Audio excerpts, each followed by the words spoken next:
A rich alien's money was stolen. And the prince found it from him. A fortune was stolen from the wealthiest alien noble. A human was accused, dragged before the court, and left to face certain punishment. But when the prince intervened, the truth unraveled, and it was nothing like anyone expected. We often think of wealth as untouchable, guarded by walls, soldiers, or spells. But in the sprawling alien capital, even the richest noble could be robbed in a single night. And when the theft shook the kingdom, it was not guards or detectives who uncovered the truth. It was a prince, and the human who stood accused. The alien noble, Lord Veylan, lived in a palace of crystal towers.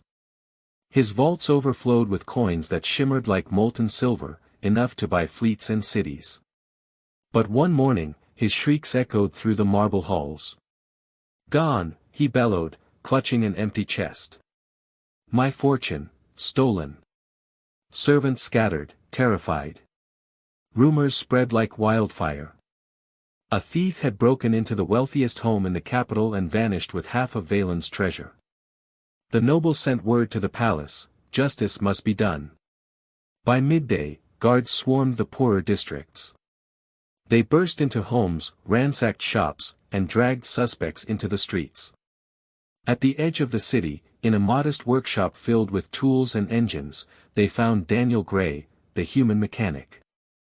He blinked in confusion as soldiers overturned his table, spilling scraps of metal onto the floor. "What's going on?" he demanded. From a crate in the corner, a soldier pulled out a pouch. Inside shimmered alien coins, bright and unmistakable. The captain's eyes narrowed. "Stolen from Lord Veylan's vault." "You're coming with us." Daniel's chest tightened. He had never seen the coins before. But his protests fell on deaf ears. Shackled, he was dragged into the streets as neighbors whispered. A human thief. Knew it would happen eventually. At the palace gates, Daniel was shoved before the throne. But instead of the king, it was Prince Arion who presided. He studied the human with cold, calculating eyes. "You are accused of stealing a noble's fortune," he said. "Do you deny it?" "I do," Daniel answered firmly. "Those coins were planted. I'd never even stepped near Veylan's vaults." The prince tilted his head. "Curious. Few humans would dare lie to my face."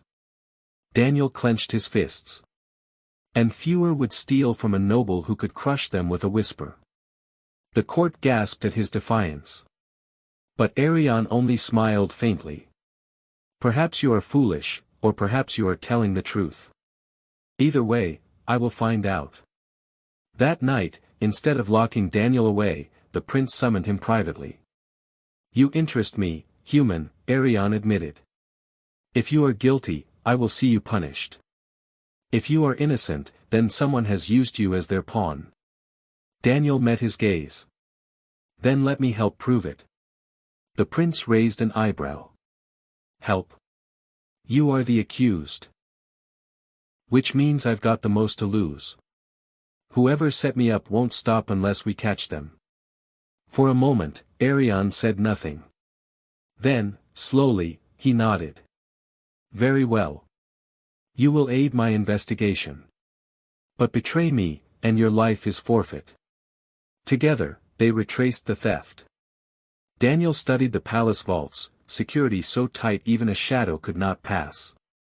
But as he examined the locks, he saw faint scratches, small enough to miss unless you knew where to look. "Not brute force," he murmured. "Precision tools. Someone with access." Arion frowned. "An insider?" The trail led them through the city's underbelly, dark alleys, gambling dens, and black market stalls where stolen goods often surfaced. Finally, a merchant whispered of a figure who had tried to trade noble coins in secret. A cloaked one, tall, with a scar across his cheek. Arion's eyes hardened. "I know him. Captain Serac, Veylan's own guard commander." The prince and Daniel confronted Serac in the barracks. At first, he laughed. "You accuse me, a loyal guard?" over the word of a human. But when Arion revealed the merchant's testimony and the marks on the vault, Sirach's face paled. "You don't understand," he spat. "Veylan bleeds us dry with his greed. He hoards while our soldiers starve. I only took what he did not deserve." Arion's voice was like ice. "You framed an innocent man. You endangered the throne. That is treason." Sirach reached for his blade, but Daniel was faster. Grabbing a wrench from his belt, he swung hard, knocking the weapon aside. Guards swarmed in, pinning Sirach to the ground. Breathing hard, Daniel muttered, "Guess humans are good for more than stealing." The next morning, the court gathered again. This time, it was Sirach who stood in chains. Arion addressed the noble Veylan. "Your fortune was not taken by a human thief, but by your own commander. He sought to enrich himself while casting blame on others." Veylan's face twisted in rage and humiliation. "And as for Daniel Gray," Arion continued, "he is cleared of all charges. Without him, the true traitor would still walk free." The court erupted in whispers. A human had not only proven his innocence but also aided the prince himself. Later, as the hall emptied, Arion approached Daniel privately. "You surprised me," the prince admitted. "Few would have kept their composure under such pressure." Daniel smirked. "Guess I'm stubborn. Comes with being human." Arion extended his hand. "Then perhaps stubbornness is a virtue. You have my respect, Daniel Gray. And should you ever need it, my protection." Daniel shook his hand, feeling the weight of the moment.